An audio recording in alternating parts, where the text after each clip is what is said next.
April is like Wonkadoo. It is Wonkadoo. Good, bad, good, bad, good, bad sandwich. Oh, I'm doing it. I'm getting that gazebo. This is a great reckoning. Golden chicken. Golden eggs. Changes things in an instant. You've got everything you need inside of you. Hi, everyone. It's Meredith with Soul Navigation, and I am here with the wonderful and amazing Connie Joe. Hi, Connie. Hi, everybody. It's so good to see you all the way there in sunny Florida. Is it sunny? Yes. It's so good to be here, though. Oh, I love having you I'm here. in with you. Yes. I love having you here in the studio. And today, you guys, we're going to talk about April transits, April 2024 transits. And April is a doozy of a month. It is a roller coaster ride. And it's like the roller coaster ride that goes like that.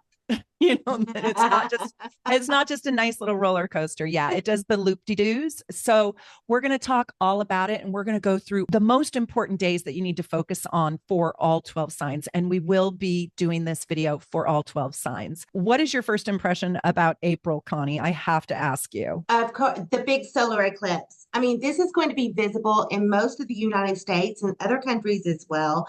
And it's the one that you've got to get out your little glasses to see. I think it's going to be phenomenal, not only to watch, but to see what happens, especially if it's close to one of your personal planets. Oh, we're going to go deep into it. Let's roll them into this a little bit slowly, right? And we'll just start with an easy Mercury in retrograde on April Fool's Day.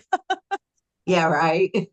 Now, Exactly. Don't you think when Mercury is in retrograde on April Fool's Days, your pranks can go backwards? It's a sign, girl. It is. You know that show Jackass? Yeah, this is when you Yeah. light the firecracker. And it backfires. Exactly. Literally backfires. I agree. So Mercury is going retrograde in Aries, and it's at 27 degrees Aries. So it's really late into Aries, and it's going to stay retrograde until April 25th. So while we're talking about these other transits, I want you guys to remember that we're saying all this plus Mercury is retrograde in Aries. Look to wherever you have those late degrees in Aries in your chart. Look to the house and see if you've got planets there right around the 27th degree, but it's going to go backwards. So it's going to go all through Aries. So just look to your house that you have Aries in and know that's where you need to take extra precautions. This is kind of what I think. Connie, I want your 2 cents here, but this is what I kind of think about Mercury and Aries. You know, This is very quick moving. This is where you speak before you think. Mercury in retrograde is asking you to really calm down and find your center. Okay, so I was going to say the same thing. With this particular Mercury retrograde, you really have to watch that impulsive mouth because your thinking is impulsive and sometimes it goes from there to there before you can stop it. And that's not always a good thing, right? Yeah, I kind of think this is where you can have and we're going to see this out there in the world. And remember, when Mercury's in retrograde, this extroverts Mercury, this extroverts communication. So it's a little bit more externalized. This isn't in Cancer. So this isn't, irritations that are happening inside. This is irritations on the outside that are in your way, that are crashing down. And there can be really hot shot power arguments, really getting into blistering, rude arguments. And I think stupidity, right? Really immature arguments that can blow up and turn into a fist fight. See, I think about road rage. Yes. That's where I go with that, thinking, oh my gosh, the least little thing, because, Mercury rules the motion of the vehicles too. Cars can break down, but man, watch what you do on the roads during this time period because people will show their tempers. And I don't know about there, but it's not pretty here. Yeah. And I think at the worst case scenario, this is just when your whole verbal communication can be stronger than you intended it to be, or you can receive insult, be so defensive that you escalate it. I'm just saying, find your calm center and know that you're going to be dealing with erratic energy probably this whole entire month. So you really have to learn to surf the waves. Yes. I could not agree more. So I think this is going to be an annoying and kind of irritating, bothersome transit, the 1st of April through the 25th for Taurus, Virgo, Scorpio, and Pisces. It's just so much volatility and energy that it messes up their game. Taurus and Scorpio are fixed. They've got a plan. They don't want anything to mess it up. And Virgo likes things very exacting, and Pisces is too gentle for this. So I think they can also, these signs can feel like your intuition is a little bit off. Your mind at this time could really be strained. So I say take a bubble bath. See, I think that Capricorn, Libra, and Cancer and Aries are going to really suffer with this because it's going to be opposing, squaring, or conjuncting or close to it their natal Mercury, wherever that may be, or planets in those signs. Mercury will be making a square or opposition, and that's kind of tough energy. So you get a mad Capricorn or Cancer that hears or thinks the wrong thing, thinks the wrong way. I just don't think it looks very pretty for the cardinal signs either. I agree with you. And I think that they also can really get their feelings hurt. Like Libra, Capricorn, Cancer, Aries, they can really get their feelings hurt under this transit. I know this is a Mercury sign, but it's like there's insults or they feel left out, not included, not seen, not heard, right? And so I would also say find a safe room. You know how in schools now they have a safe place, a safe room. Yeah, you need a safe space or a safe room if you're a cardinal sign to do some real healing and to honestly, on your calendar, you need to put on there checkout time. And you just go do you got to find your internal zen for sure. Meredith, I can see the kids fighting over the Easter eggs and the Easter egg hat, because they don't understand. Well, no, that was my egg. No, it was my egg. I mean, it's just, it's a more volatile Mercury retrograde, I think, because it's in Aries. Yeah. One thing, though, that's really interesting about the first, Connie, and this Mercury in retrograde is I kind of wanted to talk to our Pisces, our Scorpios, our Cancers, and our Tauruses, and even Capricorn, because there is a little bit of a blessing too. And that's that we have this giant stellium in Pisces. We've got Mars, Saturn, Venus, and Neptune in Pisces, which does offer those signs some support. We only have that Venus there, which really helps it until the 4th of April. But don't you think having the Mars, the Saturn, the Venus, and the Neptune, these signs, the Pisces, the water signs, plus the earth signs, with the exception of Virgo, because it's harmonious. Don't you think it brings something sweet to them, and they kind of benefit with that Venus Neptune there? So I don't want people to be too afraid of the Mercury going retrograde, because we have this glorious stellium in Pisces with Venus and Neptune together. So dreams can come true too. Absolutely. No, I agree 100%. The water signs especially really have that nice trine energy, that flowing energy going on. Yeah, there's good things in that. It's like that all the time though, isn't it, Meredith? The good things and the bad things. And don't you find this month in April, it's like, gosh, you get this gloriously great transit and then you get an eclipse. So this month is really complex and convoluted, and it's a lot of twists and turns. Yeah, it is. So Connie, let's talk just a tiny bit about one of the most beautiful transits this month. And granted, it's happening simultaneously with the eclipse and with, Uranus conjunct Jupiter and Mercury in retrograde. But that Venus Neptune, I kind of wanted to talk about it because it is sort of a sweet underbelly. It has a sweetness inside of all of this havoc. Venus conjuncts Neptune on April 2nd and in Pisces, and it stays in Pisces until the 4th. Then Venus moves into Aries, but it's still in a nice conjunction until the 11th of April. Yeah. Even though it's in Aries, we might feel that shift. But don't you think this is a time when at the very highest vibrational energy, Venus, Neptune can create a deep feeling of being in love, maybe even we turn to spirituality, or there's something so magical about this because these are the two octaves of love. Meredith, I love it because when I look at like the Mars Saturn conjunction that we'll be talking about later,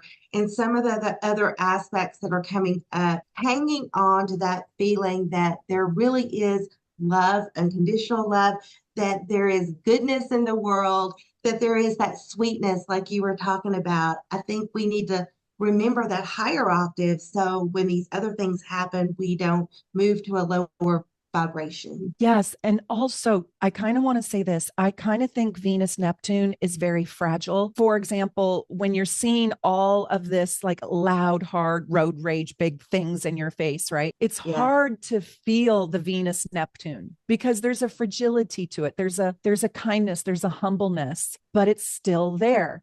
And so I want people to look for it in their own lives. I want to give an analogy to this. Okay. This is a little bit of an analogy. If I gave you an assignment, Connie, and the assignment was this, I want you to walk through the forest. You're in Washington State now. I want you to walk through this like garden forest over here. And your job is to find the apple on a tree. I promise you, you would find one. But if I didn't give you an assignment and I just said, go on a walk over there, you would walk right by the apple on a tree and you would never see it. And so I kind of think that Venus Neptune is like being open to seeing the apple on the tree when before you, and with the Mars and the Uranus and the Saturn and the Mercury in retrograde and the eclipse, you can walk right by it. And so this is how I kind of feel about look for the beauty, look for the peace, look for those dreams that are being delivered to you that you might not even recognize they are a dream. The little miracle that can happen that sometimes we overlook because of everything else going on. I love how you're saying this, to remember to look for the apple or the sweet spot. That's good. And also I want to tell you that you might be the apple. So I think that at this time, people need help. You might even come across danger or somebody in danger or trouble. And this is for all 12 signs. I think that there is a real desire. You might be the miracle in somebody's life where you can really help a distressed animal, a distressed person, because that Venus Neptune creates a selflessness to give of yourself to others. And so I kind of hope that this Venus Neptune helps the world and ourselves heal a little bit. You know, it's kind of like this. You go in for a surgery and you're like, God, I hate that I even have to have this surgery. But you look up into your doctor's eyes and you realize that your whole life is in the hands of this doctor. And you say to yourself, but if I did have to have this surgery, I'm so glad I get to have it with you, right? And so the doctor becomes the blessing, but you're not living in the tragedy of the surgery. And so that's kind of how I'm asking people to take a look at this transit, because we have a whole bunch of hard stuff hitting us at the same exact time. No doubt. And Meredith, don't you find that Venus conjunct Neptune is very musical? It makes me think of the most beautiful songs, whether it be love songs or songs just about happiness and joy. Tune things out. Listen to your music. That'll bring you to that place too. Like you're going to have to call me every night at 6:00 and say, turn off the news and put on Pink Martini. I love Pink Martini. And I want you to listen to your music in your happy place. But I do think that Pisces and Scorpio and Cancer and Taurus and Capricorn are really going to be able to step into that more easily than the other signs. I agree. Yeah. And Sagittarius and Gemini and Virgo, it's harder for them to slow down into the tranquility of that Venus Neptune. So it doesn't mean they can't. It just means they have to really push things away kind of hard to be able to get into it and know their own boundaries. Sagittarius, Virgo, and Gemini, and wherever you have that in your chart, you can kind of get sucked into the force of everybody needing you and over giving and overextending. Yeah. It's a little bit nebulous almost. Yeah. That Neptunian nebulous feeling. Oh, I don't want to say this, but I'm going to kind of con artist like. Yes, that's that lower vibration. Perfect. Yeah. I'm so glad you brought that up. Yeah. And especially with the signs that it would square Sagittarius, Virgo, and Gemini.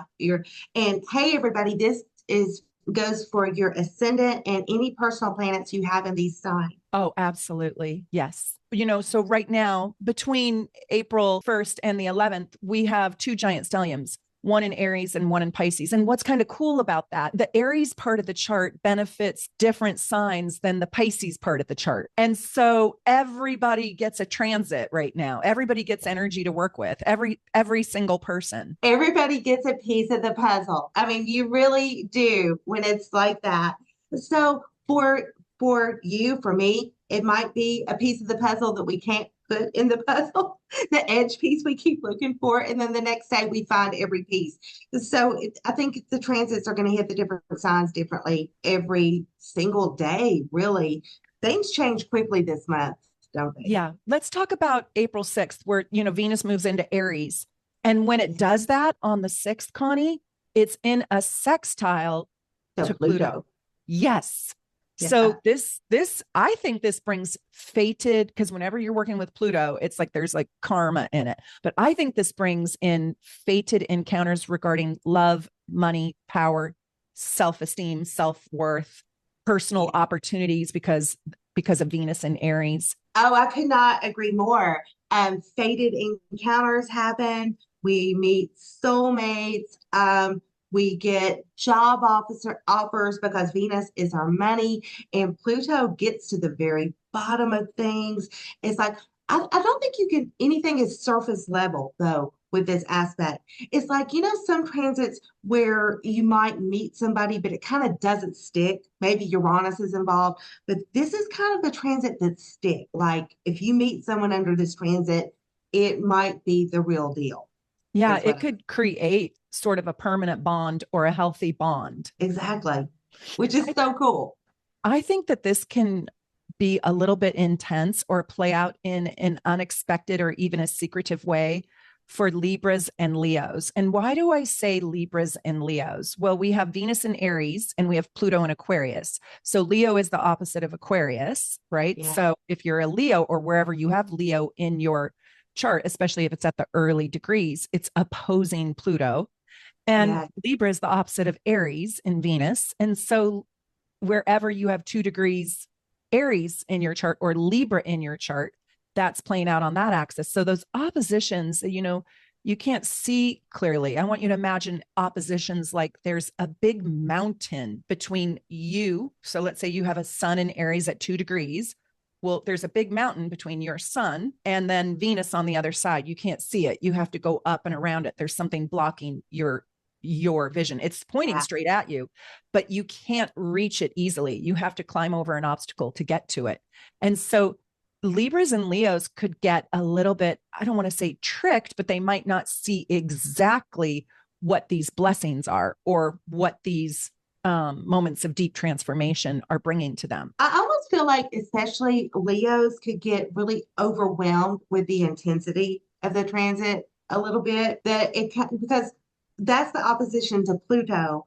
And if it's hitting one of their personal planets in Leo, that could be some very transformational, intense energy for them. Oh, absolutely. And if you have this for your rising sign, you have Pluto, looking at you. On the positive side, if you are living in a healthy universe inside your own home, inside your own mind, inside your own body, this could bring deep personal power to you that elevates your love, your money, your fame, your fortune, your creativity. Yeah. It could be a blessing, but it probably isn't easy. It's one of those blessings that come with a little bit of hard work. I agree. Venus in Aries, sextile Pluto and Aquarius, for most of the world, and this is on April 6th, but the transit can last a lot longer than that. But I think for most of the world, it really could be an elevation in good things, but it brings in change, even though it's a sextile. Who do you think will really struggle with this? I think the fixed signs. So because Pluto, if you have planets at early degrees of not only Aquarius and Leo, but also Scorpio and Taurus, I think this may affect you in a bit of a negative way because Pluto is making that square. It's like you have to get over control issues and jealousy issues. There's so many things. It's like this underlying current of intensity that kind of really slaps you around a little bit when it's making that square aspect, I think. Do you want to move on to the 8th? I hope you will get your 3D glasses or your solar eclipse glasses out because this eclipse is going to be visible in a lot of parts of America.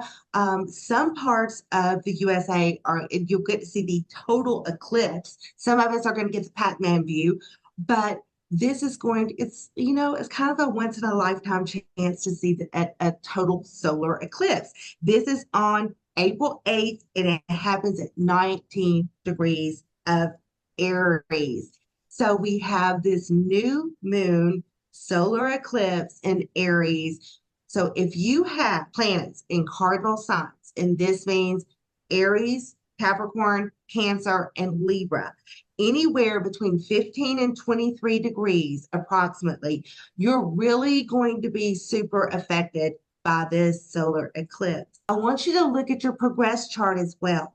Do you have any planets in your progress chart that are going to be direct or angles? Don't forget the midheaven and the ascendant descendant axis at all. Because I just want to say, Meredith, I did some research and I met my partner on a solar eclipse. It was on my ascendant. Wow. And Yeah, are you still with that lucky soul? I am. I am.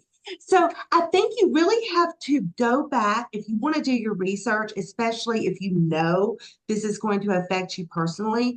Research past eclipses. You can just Google it and it'll pull them all up. And I think you will see a pattern developing of things that kind of happen.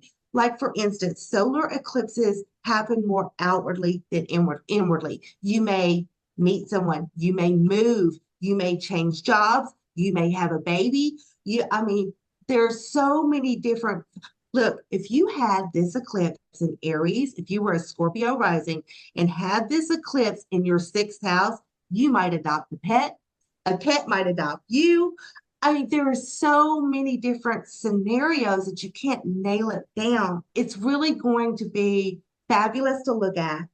And I hope for almost everybody out there that it will bring good things to you because the ancients were scared shitless of these eclipses. They looked up in the sky and the sun disappeared and the sky is falling and the king is dying. Right, Meredith? What do you think? Yeah. Well, I think it's a great conversation to have. And I want to talk about a couple reasons why this particular eclipse is, I don't know, it has extra energy in it. It's extra volatile. Yes, because it is a solar eclipse and it is so good to be a part of it. And I think we're not going to have another one for years and years and years. Right. So it is really, really special to keep your eye on this event. But Chiron is in the mix of this. And Chiron has been in Aries, I think, since 2018. So I kind of think that we are, this is a great reckoning, if you will. And I think that our world right now, like if we were to take a world view on this just for a second, can we heal ourselves so deeply now that we help this world heal? Because this is in the sign of the warrior. But with Chiron, isn't Chiron exact on the sun on this eclipse? Yes. April 8th. Yeah. Don't you think Chiron gives us the courage? It can. Chiron in Aries, because it's happening in Aries. I just wonder if that gives us more courage, Meredith, to. I think so, Connie, but I think a lot of people aren't super healthy, but the people that are even moderately mentally and emotionally, financially healthy to healthy, I think they can be the elixir and help repair and lift up those who have completely lost faith. I also feel like it's asking us to let go of our codependencies right now and to stand in our independent faith that you've got everything you need inside of you, to do you well, because it's all about Aries energy, doing yourself well. And I'm seeing this because I do have a high schooler and I see this in young children, and you guys leave in the comments what you think, but I think there are real war wounds around COVID, psychologically, emotionally, physically, and socially. Like our kids lost 2.5 years of social development. And we're seeing the after effect of that, right? And COVID divided us. It divided the world. It divided us. And so now with Chiron there, Chiron provides us, if we're healthy enough to take it, with the great elixir, with the remedy to the wound. And so how can we lay down our swords? How can we create new negotiations? How can we find peacefulness within our personal relationships and in the world? And how can you be a part of the solution? Like one of the ways in which I'm trying to do that is I'm not engaging in political conversations with friends and family any longer, where I once thought I could change the minds of souls only to realize I can't, right? So why create friction? That's just one example. I'm just loving the people I want to love, regardless of, what their position or stance is on anything. I really love that you said that. I think there's very few people that you can really discuss politics or religion with without running into a brick wall or an argument. And sometimes it's better just to let sleeping dogs lie, let everybody have their opinion.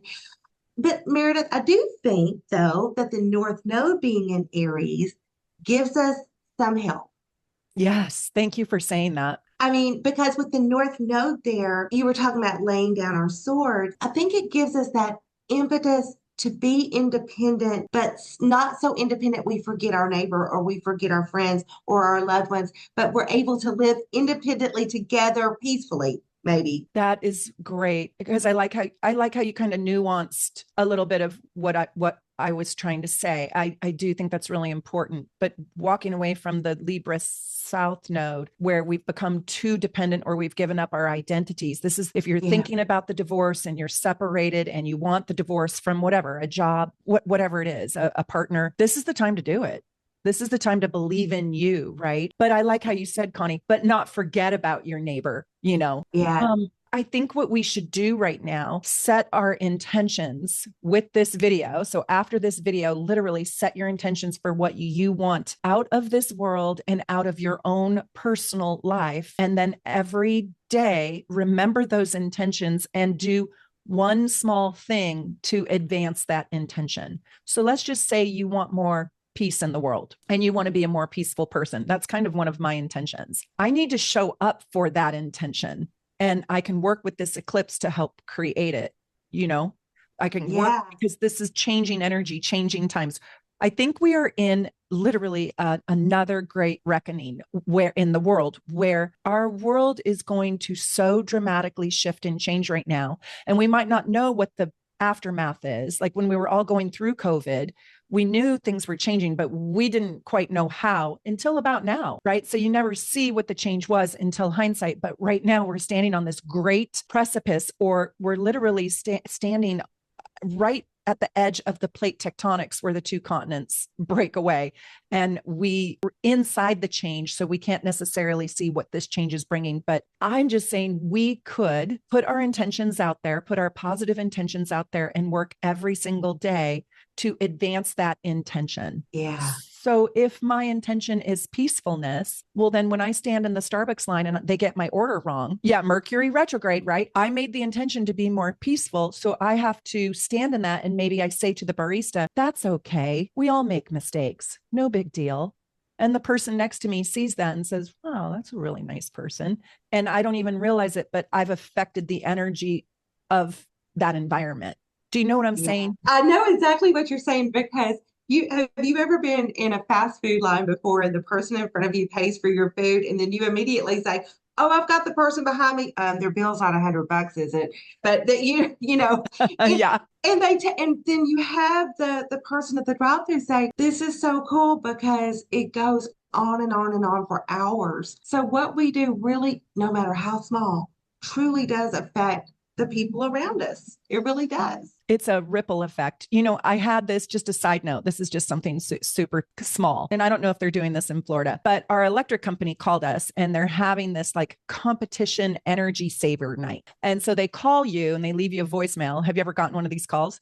And they're like, we're having a competition energy saver night and your neighborhood is in this competition and we're going to see which house saves the most electricity between 4 and 7 p.m. at such and such a day. And then they call you and they tell you what place you got. Well, sadly, we got number 72, but our neighborhood does have 10,000 homes. So okay, that wasn't bad. I don't know who participated and who didn't, but we didn't try very hard. But I did go in and I told my husband, honey, we have to work off our phones and we have to turn out all the lights. And I've got these little flicker candle battery lights that we're going to use between 4 and 7. This was like in December. And he's like, what is going on? I'm like, well, we want to win the Save the Energy contest. He's like, do we really want to? Anyways, it's kind of like doing your part, right? Like what little shifts can you do? It's not about energy, but in your commitment. So how do you want to improve your own life? How do you want to become healthier, more independent, more in your own power, more courageous, blazing your own trail, sharpening your edges a little bit to make yourself stronger, sharper, better, clearer, more sober? And also, this is the time, I think, to try new things. Eclipses bring in, I tell this story a lot, but Maurice Fernandez, when I went to one of his classes and he did a whole class on eclipses, it was so fascinating. You know, somebody asked, well, are eclipses good things or bad things? And he's Scorpio. And he walks very slowly over to the microphone and he goes, yes. Yeah. Oh, I can't believe you just said that because I was just going to say, especially with solar eclipses, it's such a paradox because you have a new moon and then at the same time an eclipse. So it's like, are you eclipsing stuff out or are you bringing stuff in? You're setting new moon. You just nailed it. Yes. Yes. And Or so, Connie, like I'm a little bit nervous about this particular eclipse because my moon exactly opposes it. My moon in Libra is on the south node and it opposes this whole entire eclipse. And so I have trepidation. And so I want to give people advice where if you are a Cancer, a Capricorn, an Aries, or a Libra, right? Especially, yes. you probably have a little bit of trepidation. I mean, I do astrology and I have a little bit of trepidation. So how am I going to handle that? First of all, I'm going to get out of my Libra energy. That's my moon energy. And I don't have much in Aries. And I actually don't even have a planet in Aries, but I'm going to channel the courage of being in Aries. And I'm really going to lean into that warrior energy of Aries and be strong. And I am telling myself, I can handle anything. And it's not that I can change the events, but I can have confidence in my capability, my capacity, and my wherewithal inside to be able to handle with confidence anything that happens. And so I feel I have to channel the confidence because it's not necessarily just walking around inside of me. It's not on autopilot. Right. Sometimes we have to borrow the energies that we don't have. The solar eclipse will be squaring my Mercury in Capricorn. And perhaps this is a challenge for me to think on a different level, Mm-hmm. You might get a whole new mindset and you might need to really sort of like challenge your mindset in the sense of, let's say you've been tackling things in a pragmatic way. Well, now maybe this is tackling things in a faith-based way, like just having faith. Yeah, do it afraid, sort of. Yeah, because I think that's what Aries does. They do it even though they may have fear, but they do it anyway. They just move forward, anything. So they do it afraid. Who do you think this eclipse is easy for? Oh, well, Sagittarius, Leo, for sure, that it will make a trine to those signs. And also Aquarius and Gemini will get some nice energy from that as well.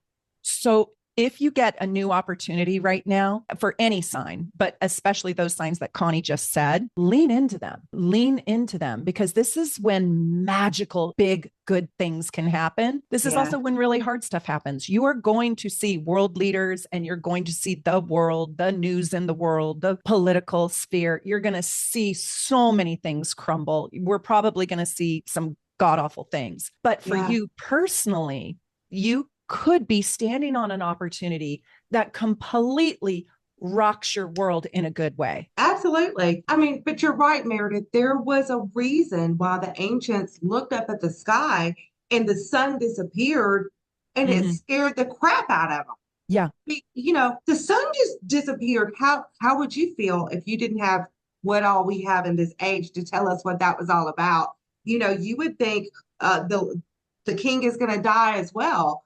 So I do agree that it can bring both negative and positive depending on where it is in your chart. I've had both negative and positive things happen in eclipses in my life. I bet you could go back and look. Same for you. Well, this is what's so interesting is that a year ago during this time, we were having an eclipse and it wasn't this total solar, but it was an eclipse. And my soulmate died. Teddy, my dog died.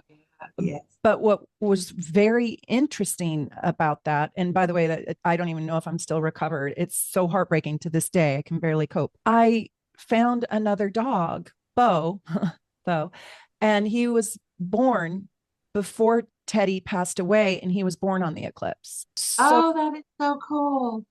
It's kind of like this. I mean, I'll never find another Teddy. He actually wasn't a dog. He was a human. You know how you get some dogs that are humans? Yeah, I know. Yeah, he was a human. I mean, honest to God, he was a human. And Bo is 1000% dog. He's actually wildebeest. He's half wildebeest, half goat, and a little bit of dog.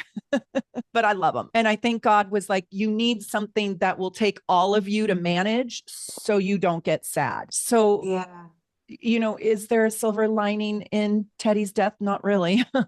But there is a different silver lining. We have to force ourselves to find those things, those apples on the tree. We have to push ourselves because this human experience is hard. It's so hard. It is so painful sometimes to be a human. If we don't have the ability to see those precious, priceless moments and cherish them, we lose our ability to, I think, find peace, love, and happiness. It robs us. And so right now, especially right now, I want you guys to look for the magical moments. And it's going to be harder for some signs and easier for others. So listen to what Connie just said, just for example, with me. So the Sagittarius part of my chart and the Leo part of my chart does really well with this eclipse, but the Libra part of my chart, it's hellacious. It's awful. So it's this bittersweet peanut butter and jelly sandwich that doesn't go real well together, but I'm going to work with the Libra part of me so I don't get crushed, but I'm going to bolster up the parts of my chart and my energy that's, that works well with the eclipse. And if I get an opportunity at this time, which I feel like I might, I'm going to take it, right? And I'm going to grow it. Yes, absolutely. Yeah. So you really, and what Connie and I are talking about is you really have to look at your entire chart. So when you're watching these other videos on YouTube about astrology and they're saying, where is 19 degrees Aries in your chart? Really and truly, you've got to look at what's Capricorn doing in your chart and what's Cancer doing in your chart because at 19 degrees, because that's where the tension is. What is Libra doing in your chart? Because that's what's opposing it. And what is Aquarius and Sagittarius and Leo and Gemini doing in your chart? Because that's all benefiting from it. We didn't talk about Scorpio and Virgo. Those are in quincunxes, or are they in quincunxes? Yeah, they are. Yeah. We didn't talk about those. Those are just a little bit awkward. You got to look at your whole entire picture, and it gets complicated for people. And now I think we're like the Advanced Astrology channel, Connie. Yeah, I do too. Right. But it's not just about, my sun is in Sag, I'm fine with this eclipse. No, my moon is opposing this eclipse. Now, I'm with you. I think that the people that listen to this channel, they are really advanced and they get it, that it's not just our sun. It's not just the big three. We have to look at Venus and Mars and Mercury and all of that as well. And one thing I want everybody to remember is this doesn't mean that, and I think you already know this, that on the eclipse, something's going to happen. But because the effects of eclipses can last through the whole eclipse season or for 6 months. So you just have to take the energy that it brings to the planets that it hits or the houses that it hits and do what Meredith said and set intentions, because it is a new moon. And not only for yourself, but for the people around you, how you're going to interact with them. Right. And even like sometimes it's 6 weeks prior and 6 weeks after the eclipse energy plays out. And we could even say that about the lunar eclipse. Yeah. That happened on, March 25th with the moon in Libra and the sun in Aries. But, look at the bombing in Russia with ISIS and the havoc around that and the 100 people and et cetera, et cetera, et cetera. I'm just saying you could say that happened on the lunar eclipse. It was a couple days prior. That is definitely eclipse energy. Oh, yes. Most definitely. And one thing that I'll say right now, Connie, is I think we're going to see in the month of April, security super, super high, like heightened security, not preparing for war literally, but in our own worlds, we're going to feel like we see sparring. Yeah. Meredith, on the 10th, we have Mars moving into a conjunction with Saturn in Pisces at 14 degrees. Everybody, this is primarily going to affect the mutable sign, and that's going to be Pisces, Virgo, Gemini, and Sagittarius. It's going to affect you the most. And these, if you have personal angles or planets between 10 to 18 degrees of a mutable sign, especially, Saturn and Mars conjunct, or Mars sitting on Saturn, is very interesting to me, because I think Saturn can give you the clarity that you need in a situation to make Mars move, to take movement. But then Saturn's father time. Saturn is not impatient. Mars is impatient. So you put the two of them together, and depending on where it's at in your chart, You may feel impulsive, impatient, and frustrated, or you could just be suddenly more determined to finish projects that are long term or have been kind of sitting on the table for a while. For example, if you wanted to make a big purchase and it's an impulsive, you're at Home Depot and you see this incredible whatever that you want, and it's really expensive, but you have the money in your bank account, and Saturn's saying, just wait, don't do it. Mars is going, oh, I'm doing it. I'm getting that gazebo. It is happening. It's kind of that energy where Mars wants to be impulsive and Saturn is they want you to see the big picture of father time. Saturn can be restrictive, but it sees what's going to happen 6 weeks from now when all of a sudden your air conditioner goes out and you need to buy a new air conditioner and you just spent your money on a gazebo. It's you see what I mean, Meredith? Connie, who's the boss, Saturn or Mars? In this case, I think it's Saturn. I do too. I think it's really hard for anybody to overtake Saturn. Me too. Even in Pisces, which is kind of neutral ground for Mars and Saturn a little bit. One of the things I see with this is I think we need to be very, very careful around water because it's in Pisces. It's not yet conjunct Neptune, but it's going to be that Mars Saturn eventually is going to be in a conjunction to Neptune. Right. And that's when it's going to be deception around water. And so in your own personal life, you need to be careful. I just think with Mars there could be even warfare around water. So the last time we had Mars Saturn was actually in Aquarius. It was during COVID. Uh-huh. And we had warfare through the air. Yes. Yeah. So you want to be careful. You want to watch what you're drinking. In my town is the salmon hatchery. So all the salmon are born here and they die here. They swim all the way up to Alaska.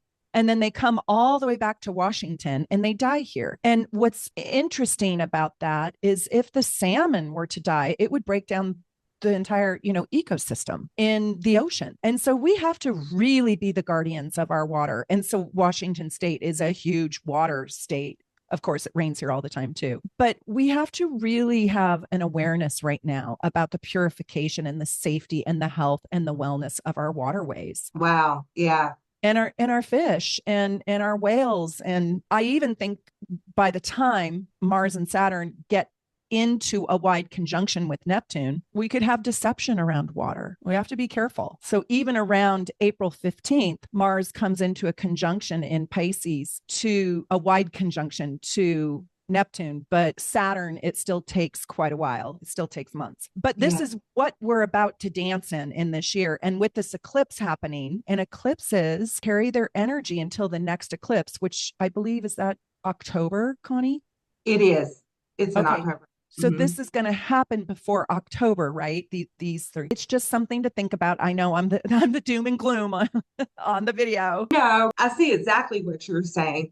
And I think this is a transit that can go a lot of different directions depending on how comfortable you are with Saturn, for one thing. Because if you are super impulsive, anxious, frustrated, impatient anyway, this isn't going to be a fun transit for you. Wanting to go so fast and then having to break, just having to stop. The mutable signs are going to be, it's not going to be as good for them. The water signs, Scorpio and Cancer, this could be beneficial for you because that Mars Saturn energy, it really can bring determination. It can really keep you moving in the right direction. It can give you stamina to finish things that you've started. So it's really going to be good for Scorpio and for Cancer. And it won't be horrible for Capricorn, Virgo, and Taurus. It'll be okay for them as well. I've seen this placement in a natal chart. It really can be gorgeous because my daughter has this and she has such an ability to have such high focus. And I've seen her put on her music and paint, the painting that comes out of the concentration and the euphoria of Pisces, you know, almost channeling the paint on the canvas or the artistic expression. In a weird way, you have to sort of lose yourself, be willing to lose yourself in the Pisces to find your gift, you know. That's beautiful. And go slow enough, right? That requires the Yeah. channeling that Saturn. She has Mercury in the combination too. So she can really slow down and go deep, deep, deep within. And I do think if you can embrace the Saturn, you can control the Mars, and then you can guide your gift more accurately. It's almost like unplug. Let's say you're a guitarist. Instead of being Slash, you're going to be, you know, Jewel, the acoustic guitar, you know, just in the coffee shop. And unplug a little bit, like get into the Pisces part, right? That some of my favorite music, honestly, is Alice in Chains Unplugged. Really. Okay, that's good. Yeah, it is. Do Connie's way, Alice in Chains Unplugged. So okay, what's your next date? Yeah. On the 11th, the sun is conjunct Mercury. Mercury is retrograde. This happens at 22 degrees of Aries. I think for the most part, this is a nice transit. I mean, it brings mental alertness. It's a good energy for making plans, maybe not necessarily carrying things through. I mean, because Mercury's in retrograde, make your plans, but make them for when Mercury goes direct. It can be a busy day for the most part because the sun is there as well. I think communication may be a little bit better that day, even with Mercury retrograde. And it's a good time to take action on things, not beginning like a new business or building a new home or buying a home. You know, for most things, it's a good day. Take action and really let your thought processes go. With the sun there, it's going to be very helpful, I think. You know what's fun about that day, Connie, is the moon is in Gemini. I know, I saw that. So it's great for socializing, don't you think? Yeah, I do. I think this could also be busy overload, especially for Virgos and Sages. Yeah. Like way too much on your plate. It is a Thursday. Yeah, it's busy Thursday. This will affect Pisces as well. Oh, yeah. Right. And then Pisces has the Saturn Mars. So hopefully Pisces is just under the heads listening to music. By the way, if you guys want to know your entire year's transits, you can buy this report in my shop at shopsoulnavigation.com and just get your 365-day transit report. So you can know how each day affects you based on your chart. It's a great report. And you get that for free if you become a superstar super supporter and join the channel. So it's really, really helpful. And my daughter just came down the other day and she said, Mom, could you do my friend 365 days or at least just this month? Because she's really going through a hard time and she doesn't understand why. It was so cute. But you know what, Meredith? Sometimes just knowing that there's a reason astrologically why you're going through things. I've seen this happen with clients over and over again. They kind of breathe a sigh of relief. Yeah. Oh, at least there's a reason behind it, you know? Yes, exactly. Also saying that you all should get a reading with Connie Jo. She is amazing at transits, progressions, and you even do astrocartography. I do. I have a relocation report that it really is fantastic, everybody. You should take a look at it and pick 5 cities and see how your life might look in those 5 cities. And do you help the client read it? Do you read it with the client sometimes? Yes. And now if we're doing a reading, we'll actually go through chart by chart the relocated place and how they might feel there. You know, there's a lot more of a personal touch to it. That's exciting. You know, Connie Jo was so cute. She was like, oh, Meredith, and your workshop in Barcelona is such a great idea because you've got your, what was it, my Jupiter line? You have your Jupiter line there. It's going to be fantastic. Well, it was that, and it was all that in a bag of chips. It was over the top, which is great Jupiter. It's exactly Jupiter, yes. Right? So that report is really good. That's Connie Jo's report, but it's at shopsoulnavigation.com. You know, not a lot of people are going to talk about this day, but April 15th, I think it can be a really deep and moving day. On that day, I'm going to be acutely aware of what is happening because I think there's magic in this transit because this is when Mercury at that 19 degrees Aries conjuncts Chiron at 19 degrees Aries. I think this can go two ways because Chiron can wound you and you can also self-sabotage, maybe by saying too much or saying the wrong thing or being too brash, brazen, rude, loud, whatever, because it's wrapped around Mercury. But it can also be a time when the truth heals. It can be a time when you really can acknowledge the painful truth and it can liberate you. I want to invite you to look at where 19 degrees is in your chart for every single sign. And that's really how you look at transits. Don't just look at 19 degrees Aries or 19 degrees Libra because that's opposite, but really go look at where 19 degrees is everywhere in your chart, because that 19 degrees Aries, Mercury, Chiron, Aries, is communicating with every single sign at 19 degrees in one way or another. I want to tell you one thing that can really happen with this transit. Remember that we work within 10-degree orbs. So this is a little bit before April 15th and a little bit after. You can get the answers to why something hurt your feelings or hurt you so badly. And there's an enormous Aries stellium here too. You've got Venus, the North Node, Mercury, Chiron, and the Sun. So I hope this is a really unique transit. And there's a lot of energy going on in this Aries part of your chart between 13 and 26 degrees Aries, basically all of Aries. At that 19 degree, it's kind of like the pulse. It might be finding the truth or fixing the wound, healing the wound. There can also be a unique kind of communication that takes place. And I do mean unique kind of communication because it's Chiron. So it could be that you communicate through dance or through poetry or through your journal, stillness. You know, a lot of things are said when you hold the silence. That could also go for communicating with your pet or nature, because Chiron was part man and part horse. He was known as the Rainbow Bridge. And all of us have that unique ability to communicate with animals and nature and our pets especially, you know. And do you think on April 15th, Bo is going to learn how to sit? hopefully, you know me, I'm an optimist. Oh my God. I think this is going to be good for, or interesting, or kind of loud. It's a time when you can forgive. It's a time when you can say sorry. It's a time when you can know that you hurt somebody and you owe somebody an apology. It's a great day to make amends. If you operate in a lower vibration, I think you could be really challenged this way. And you might even say something or speak in a way that can be really damaging or even sabotage your relationship, your life, your opportunity. Like, don't say too much. You know, if you're in a job interview and they're asking you if you've ever committed a crime before, don't talk about when you shoplifted when you were 10 years old. Don't sabotage yourself. Don't you think that some resentment could come from this if you're not operating at a higher vibration with Mercury and Chiron? That resentment of what caused the wound, who caused it. You know what I'm saying? Just that in general, a feeling of resentment if you're not at a place where you're ready to deal with it. Yeah.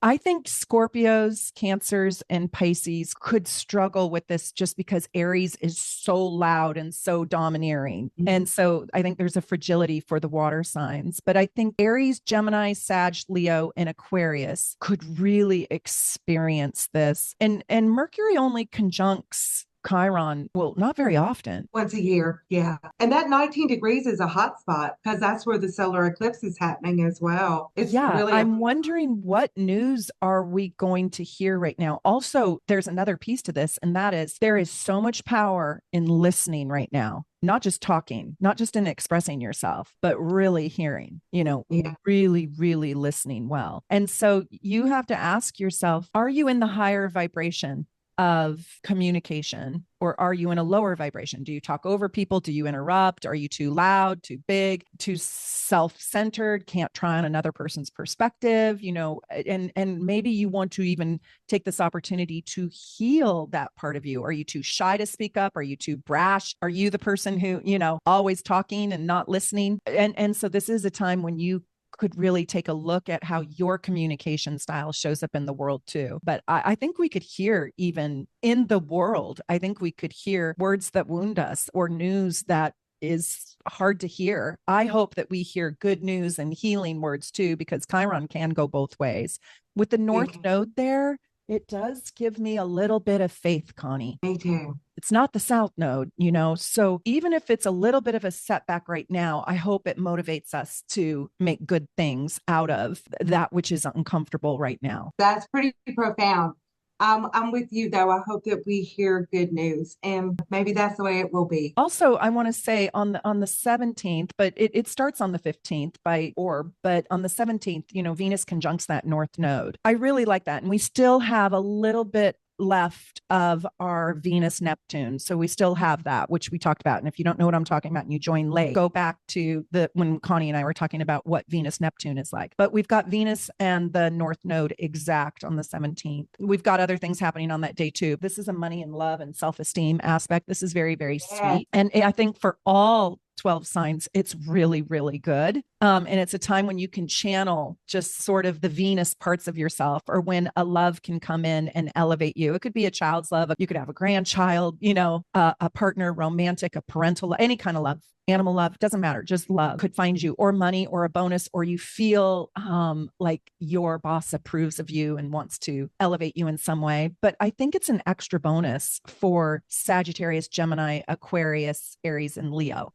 I just think that they get a little bit of an extra bonus with this, not Libra so much because that's in opposition, but I do like that North Node Venus inside the stellium. I think that there's something, I don't know, it's like there's a little tiny pot of gold in this. Let's talk about, though, Connie, April 17th through the 20th, there's this huge jolt also happening with Uranus being exact in conjunction with Jupiter. And I think it kind of can turn the world on its side. That's a big one. Yeah, this is the part of your chart, 21 degrees Taurus. And remember, it's not just 21 degrees Taurus.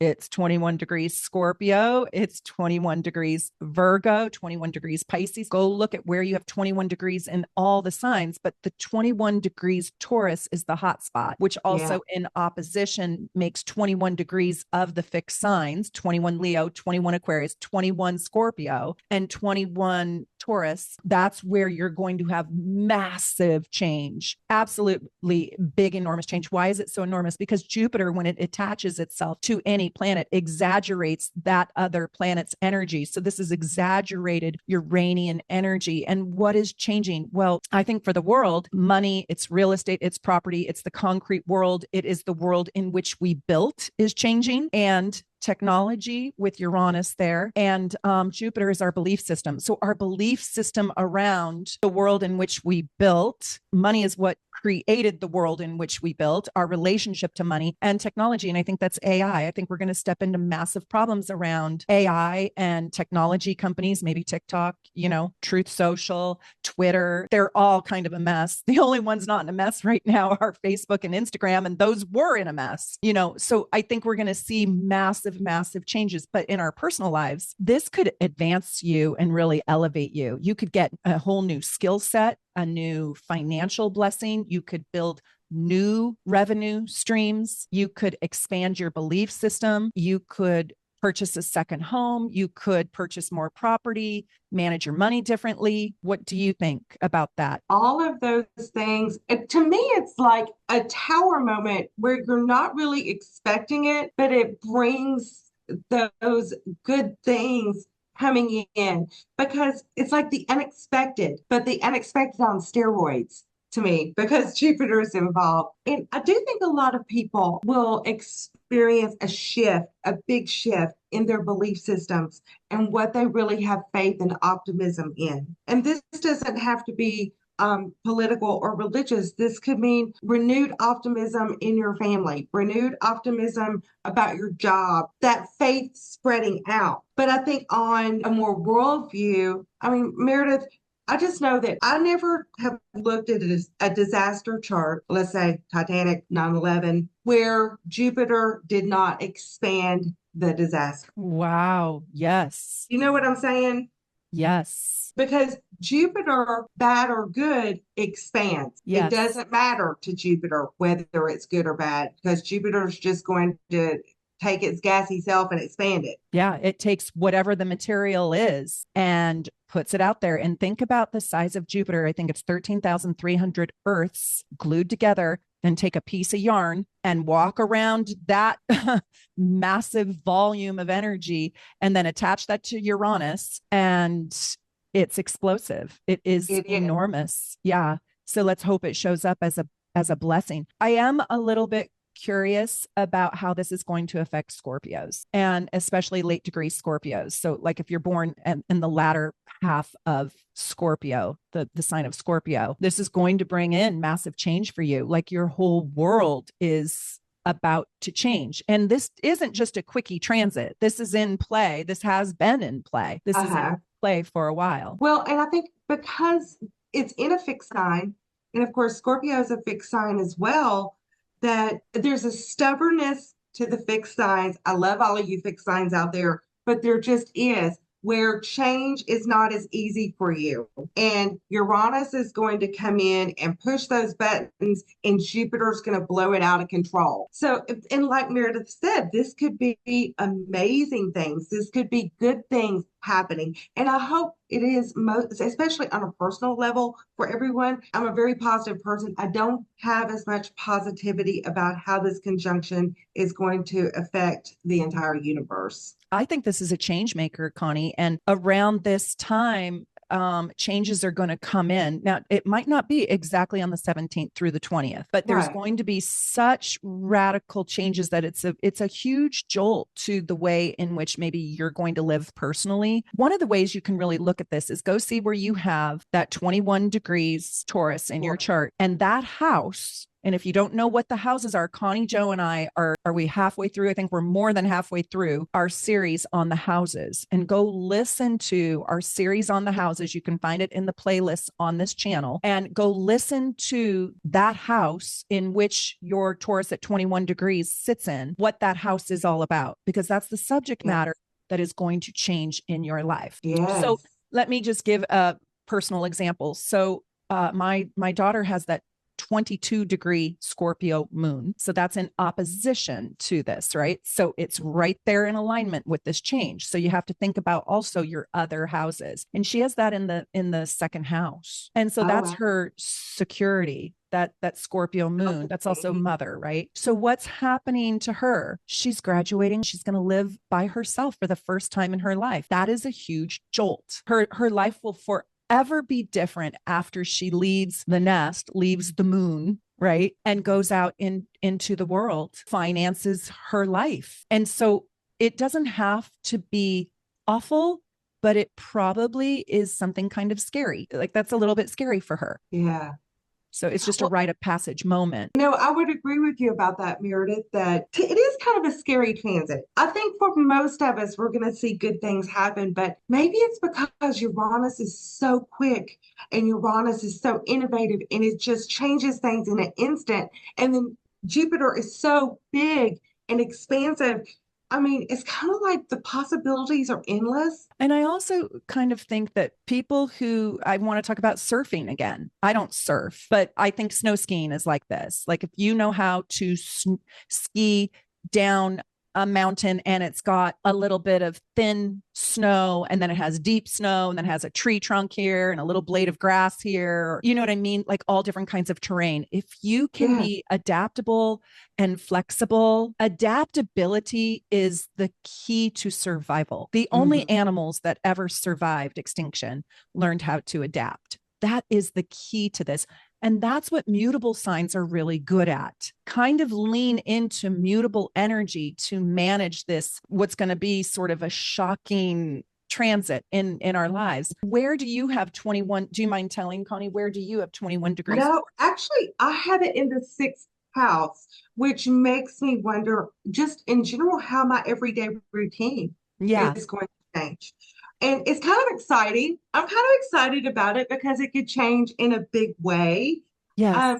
And you're already experiencing changes just recently in your daily routine, right? You're already seeing it. Yeah. I'm already seeing it. And so by the time this video is out, you guys, the house in which the 21 degrees Taurus is happening, or the 21 degrees Scorpio. Look at that whole axis and the fixed signs. Look at the whole fixed axis. Wherever that's happening, you might already be getting hints. So mine, Connie, is in the 10th house of my career, what I'm doing right now. Literally right now, I'm doing my 10th house. That has this change in it, which is really exciting. And I can see more changes inside my career, which is kind of fun and kind of scary and kind of big and kind of good. Right. And so we're feeling the rumble of the 5-foot wave coming, and we're on the surfboard and we're seeing it come, and we just pray to God we can surf it.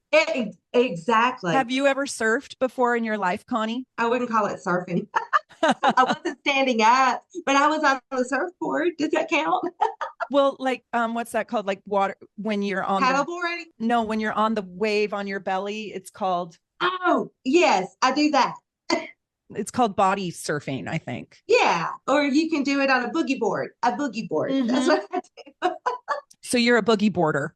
A boogie boarder. Yeah. You know what concerns me though, Meredith, and I guess possibly I'm supposed to say this because I really can't get my mind off of it.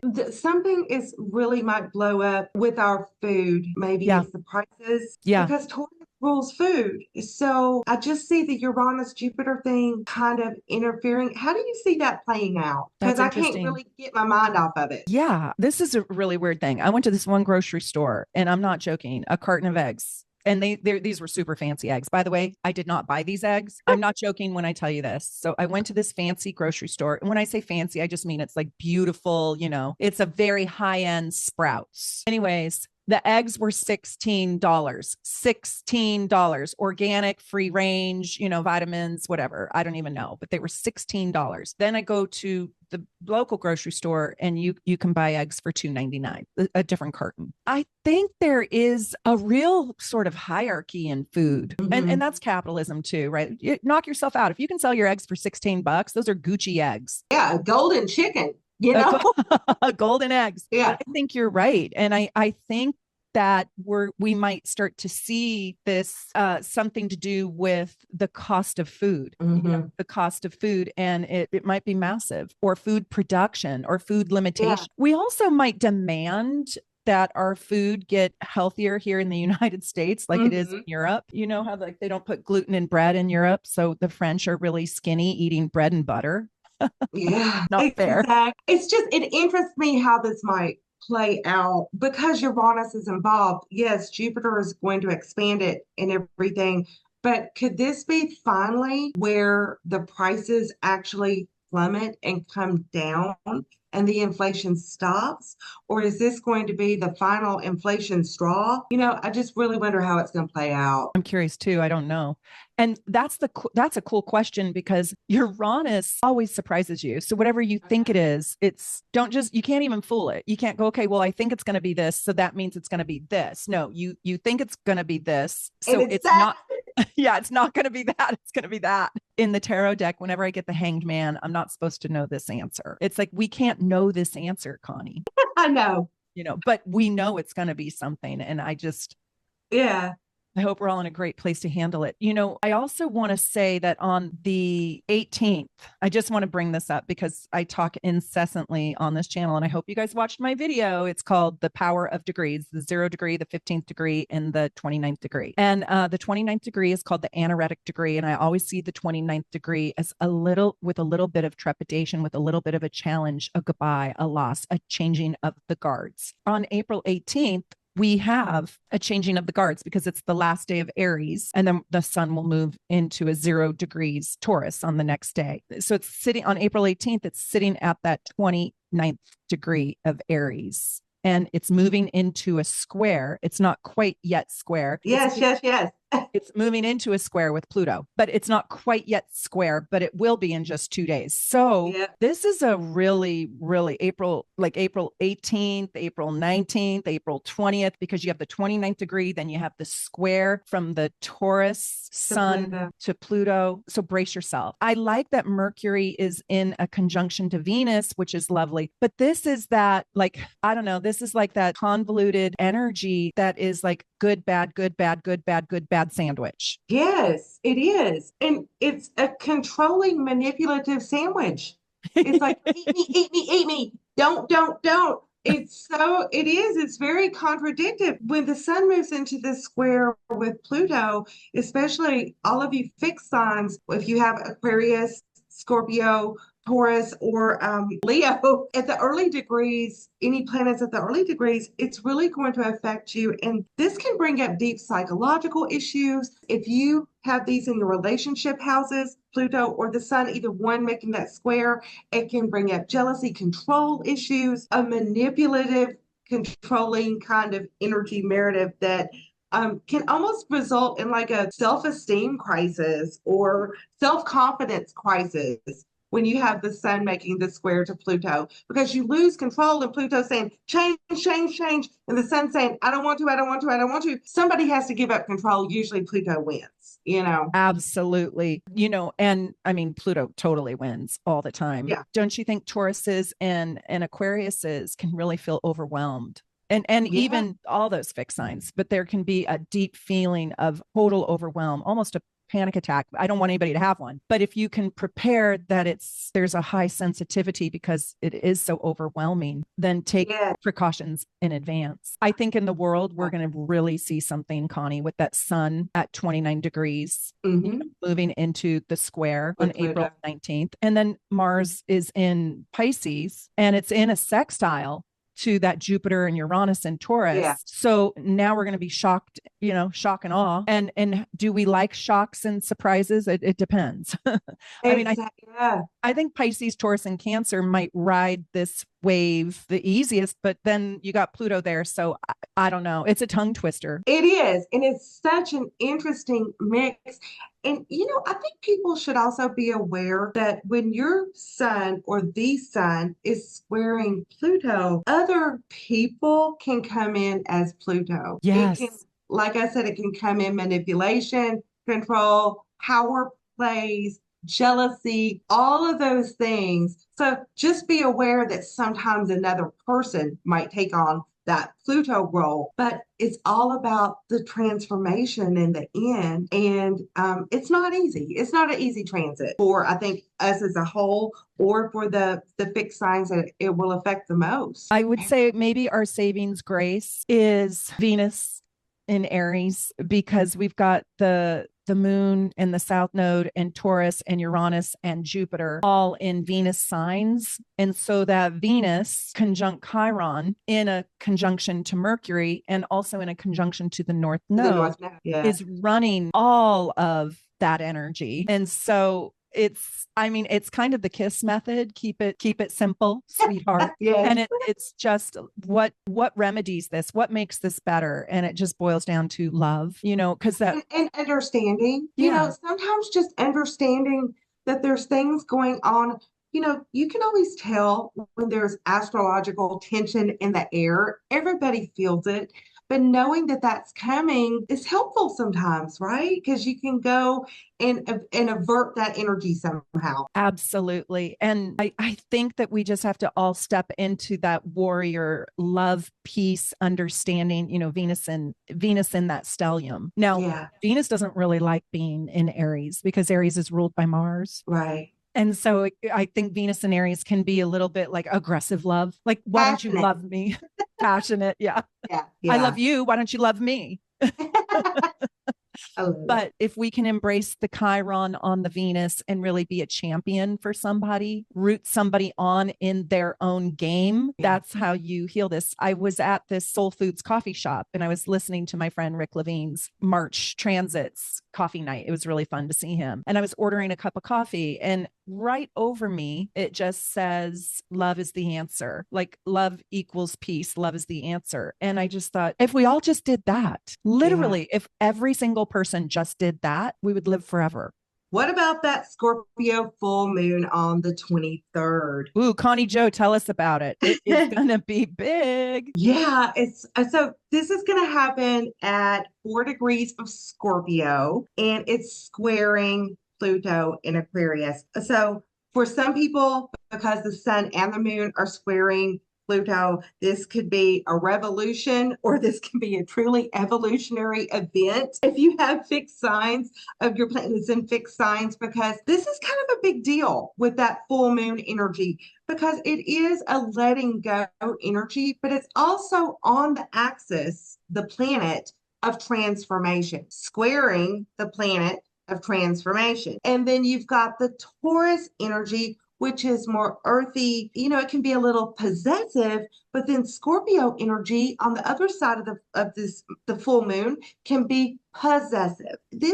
Could be an opportunity to let go of things that have wounded us, incorporate the Chiron energy that Meredith was talking about earlier, digging in a little bit to those psychological wounds that we have, looking for ways to heal those wounds, which might mean letting go of past resentments and hurts that come with that. And so it's a complicated full moon, I think, but I also think that it has healing energy in it if we can let the full moon illuminate things that perhaps we'd rather hide from. It is very powerful. I also think you guys are all going to do your new moon rituals on the solar eclipse. I mean, you absolutely have to. You've got to set your intentions on the 8th of April. And if you don't know how to do that, I have a video for you, a free video to watch, and it's called Do This on Every New Moon. But I kind of want you to do that same ritual on this full moon to protect yourself. So do a protection ritual that puts yourself in a bubble and keeps you away from any negative energy or unreactive, if you will, and allows you to let go of the things like Connie suggested that no longer serve you, because this is such a transformational moon, as you mentioned. And I was thinking, who likes this full moon? And because it's in a square aspect, it's like, it's really hard for all 12 signs. Don't you think it brings up, there might be a deeper desire for intimacy and for emotional security? But sometimes when we are desiring emotional security, we get into a place of control, sometimes jealousy.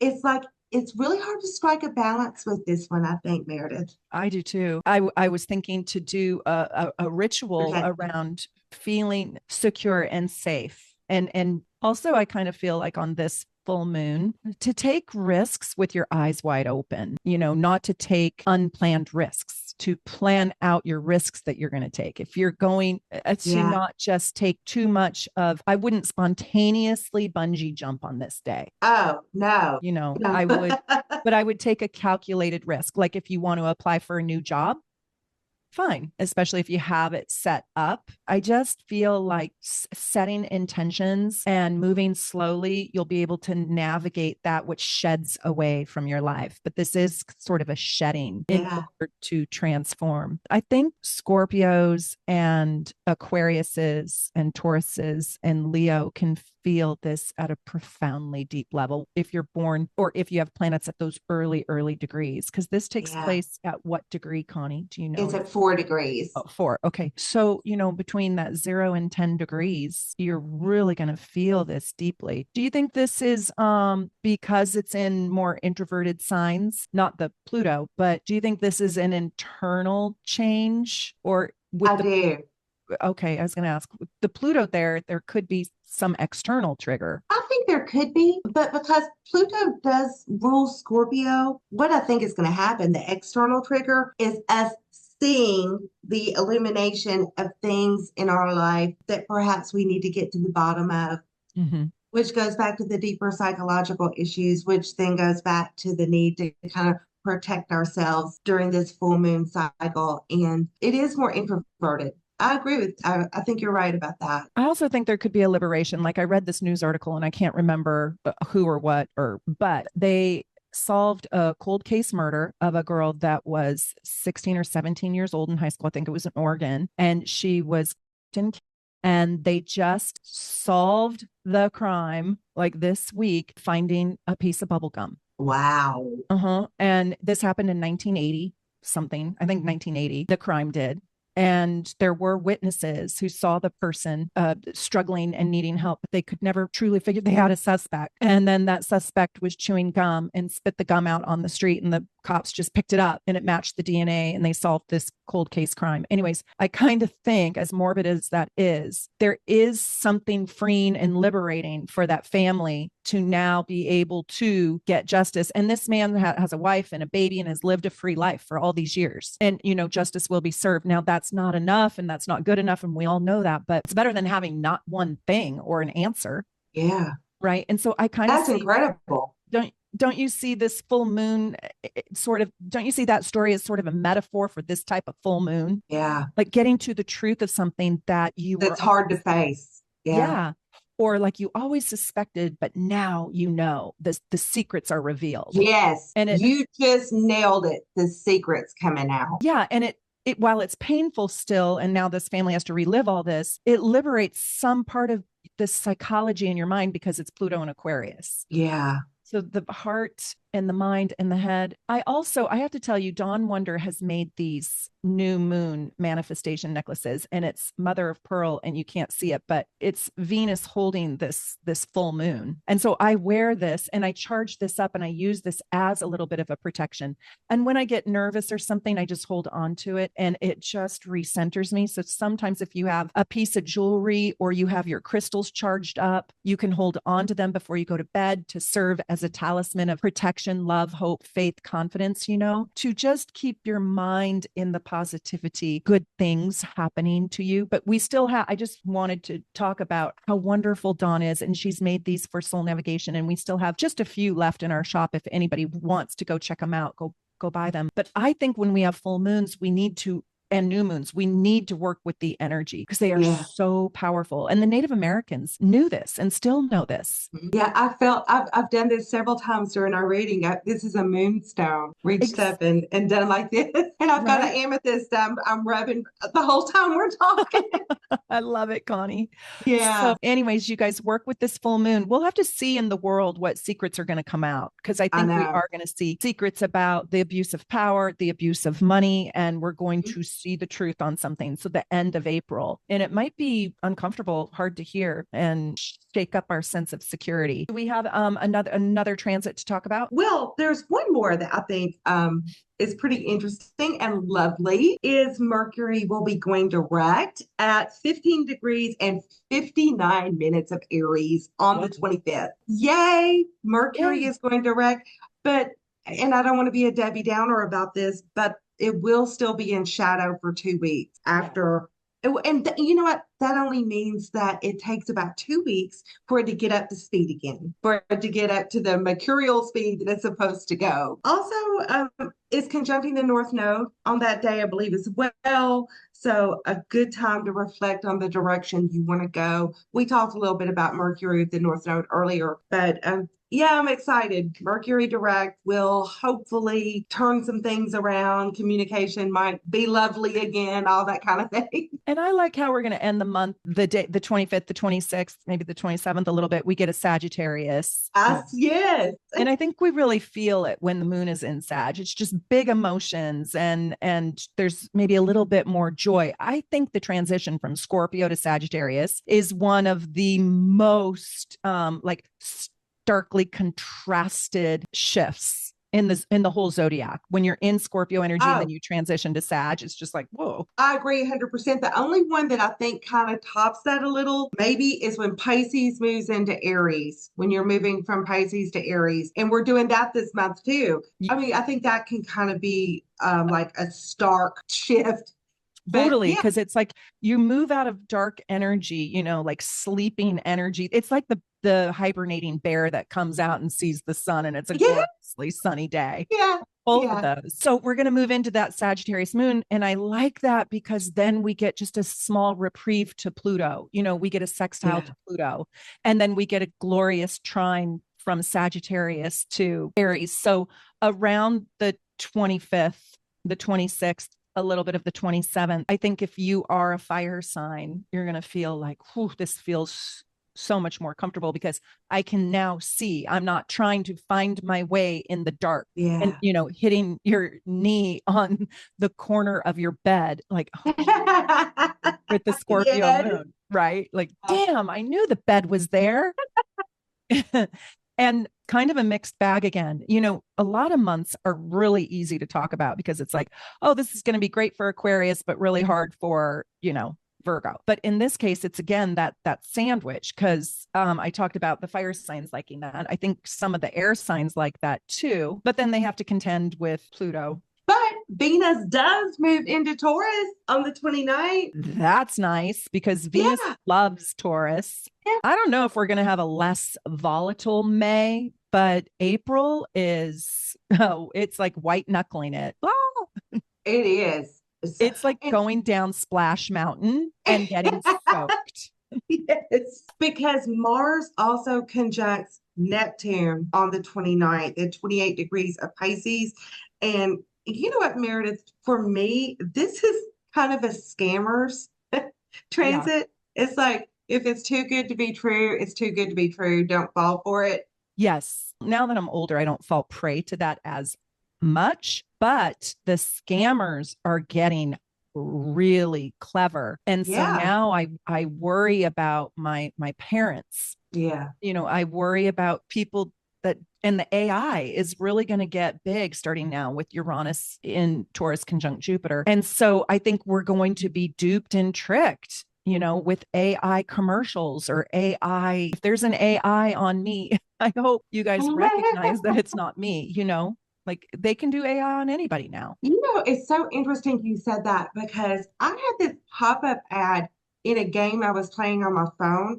And it was like this, like meals for a month under $4.99 that like are delivered to your door. And Martha Stewart was holding the little sign. And Meredith, I looked at it and I thought, okay, I would really like this idea if that were really Martha Stewart, but I didn't think it was. I think it's just like I've seen Oprah come up on some things that I don't think she's really supporting either. I mean, they sneak it in there. And it looks believable. Yeah, it's almost like now we have to slow down so much because we have to research everything.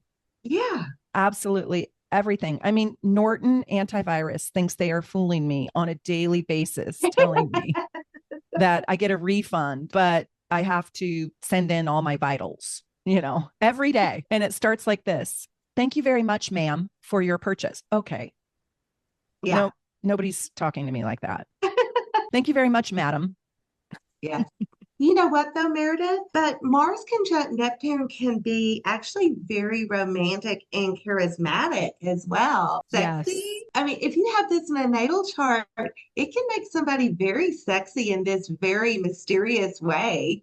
It's super glamorous, right? Yeah. It's like super glam. And this is the day when like you probably like get spring flowers. Yeah. Somebody wants to take you to dinner and a concert and seduce you. So if it sounds too good to be true, it is.